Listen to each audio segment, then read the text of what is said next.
This is Insta360's latest tiny action camera, the Insta360 Go Ultra. It might look small, but the upgrades this year are actually pretty massive. So in this video, I'm going to take you through all of the biggest new features, everything that's changed from the previous Go cameras, and what it's been like using it for the past few weeks.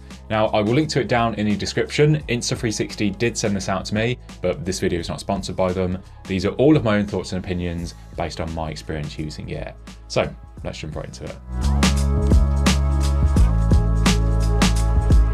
Welcome back to the channel. My name is Jackington. Now, if you're familiar with the Go line, the first thing that you'll notice is that the Ultra has an all new design. But if you've never used one of these cameras before, well, the system is made up of two parts. You get the tiny camera plus the action pod, and this acts like a little docking station that works as a charger, a controller, and a preview monitor as well. And you get this screen that you can flip around 180 degrees for some selfie shooting.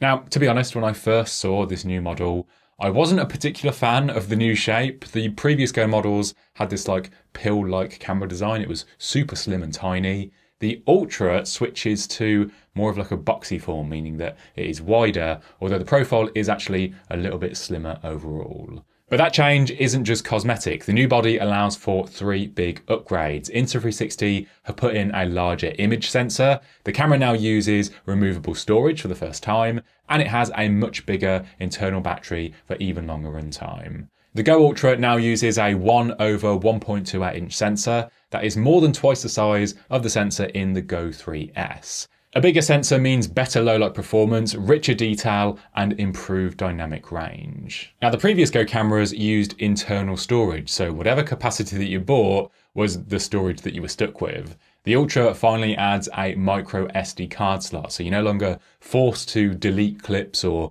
offload footage in the middle of a shoot. When you run out of space, you can just pop in another card and keep shooting. And then there's the bigger battery, and this has genuinely changed how I use this. On the 3S, the camera on its own lasted around 38 minutes, so it always made you feel like you needed the action pod with you for a top-up. With the Ultra, it now lasts up to 70 minutes, and I found myself just shooting a lot more with the camera on its own now. I don't feel like I need to carry the action pod as much. Like when I wore it to shoot this hands-free footage while I was testing out the new iPhones for my review. Yes, without the action pod, that means that you do lose the built-in screen to check your framing, but this has a super wide 156-degree field of view, so you really need it. And if you do really need to check your framing, you can always preview it on your phone using the app. They've also added this really cool live activity on the iPhone, so you can check the battery life, see your shooting mode right from the lock screen, and even start and stop recording remotely. And then jump back into the app if you need to make any adjustments.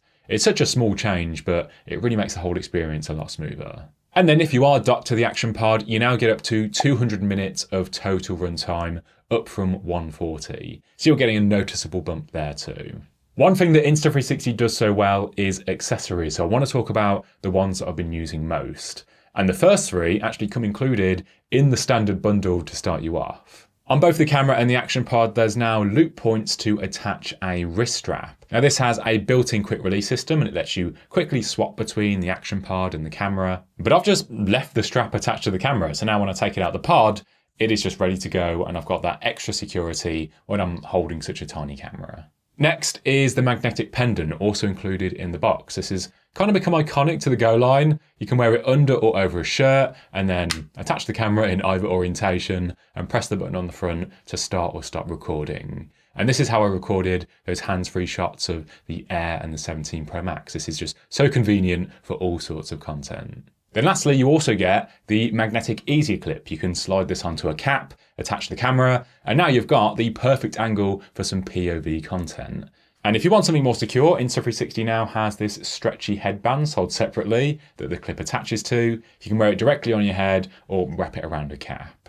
This next one is just great for everyday content, and there's three things I love about it. First, it's a selfie stick that will work with practically any action camera that uses the standard 1/4 inch thread. But what makes this perfect for the Go Ultra is the quick release plate. The action pod snaps into place and auto aligns to the latches. You can flip the screen around, extend the selfie stick, and now you are ready to vlog, or you can just attach the camera on its own for an even smaller setup. Then it also has a Bluetooth shutter button on the handle that lets you start and stop recording without ever touching the camera. it's rechargeable through USB-C, and it can be removed and used remotely. Then lastly, there's a built-in tripod inside the handle, so you can set the tripod down on a flat surface like a kitchen counter, and then raise it up to get some extra height and start and stop recording with that Bluetooth remote. I highly recommend that you pick this up. When you combine it with the accessories that you already get with the standard bundle, then this will have you set up and ready to go for most content. Also, quick mention on this is pretty cool. Insta360 now has a new ring remote, so you can wear it on your finger and then use your thumb to start and stop recording without ever needing to hold the remote at all. They have so many other accessories for shooting if you're shooting something more specific, be that for action sports, I don't know, attaching it to your pets, suction mounts for recording yourself driving, or looking through the windshield on a road trip. I'll leave a link to them all below where you can filter through by camera model and activity. There is still no 1/4" thread on the bottom of the action pod, and as much as I do like that quick release mechanism, it would be nice to have a thread mount for some universal compatibility. Now, I mentioned the larger sensor, and combined with the new 5nm AI chip, these together bring a bunch of new enhancements. While the 3S could shoot in 4K, the Ultra can now shoot in 4K HDR. Here's a quick side-by-side for some comparison. With HDR on, I found that the footage looks more vibrant and balanced. Harsh sunlight or backlit environments can often blow out highlights or leave faces in the shadow. But HDR helps keep everything balanced. We don't get that much sun this time of year in the UK, but even on dull days, this tiny action camera has been producing far more cinematic looking video than the previous model. And along with that, the Ultra now uses AI with the built-in mic to help reduce any background noise and wind sound and really focus in on your voice. So if you do want to use it for vlogging, you don't need to rely on an external mic. The next upgrade is frame rate. Now on the Go 3S, you had to drop it all the way down to 2.7K to shoot at a higher frame rate, and you were limited to 50 FPS. Whereas the Ultra can now shoot at up to 4K 60. I've always felt like these Go cameras have been perfect for fast-paced sports content because they are just so tiny and lightweight and you can mount them anywhere. So 4K 60 is a big welcome upgrade. But you are going to have to choose between shooting in HDR or 60 FPS. You can't have both at the same time. For most of my shooting so far, especially vlog style footage, I've preferred 4K with HDR turned on. I always take an Insta360 camera with me when I travel, and I can't wait to test out some high frame rate content on my next trip. Like this that I captured on the X5. I will link to my review on that camera below if you want to check out one of their 360 cameras in action.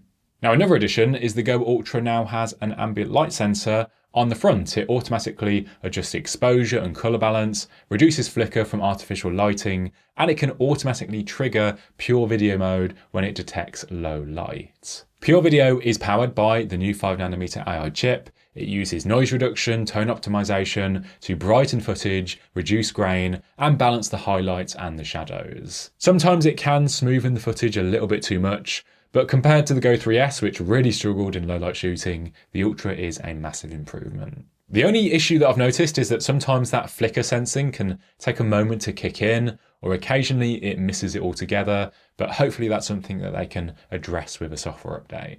Speaking of which, if you've ever used any of Insta360's cameras, then you'll know how the app works. You can transfer files from the camera to your phone, apply any edits or filters that you want, and then export and share to socials. It's packed with features, but still really easy to use. On the camera, you get all of the shooting modes that you'd expect. Free frame mode is one of my favorites. This records in 4:3, which makes it much easier to crop the footage into landscape or vertical, so you can share the same clip to different platforms. Then there's time lapse and time shift for condensing long scenes into short, fast clips. And slow motion now goes up to 120 FPS at 2.7K. And just like the 3S, the Ultra works with Apple Find My, so you can keep track of it, and that is very handy on such a tiny camera.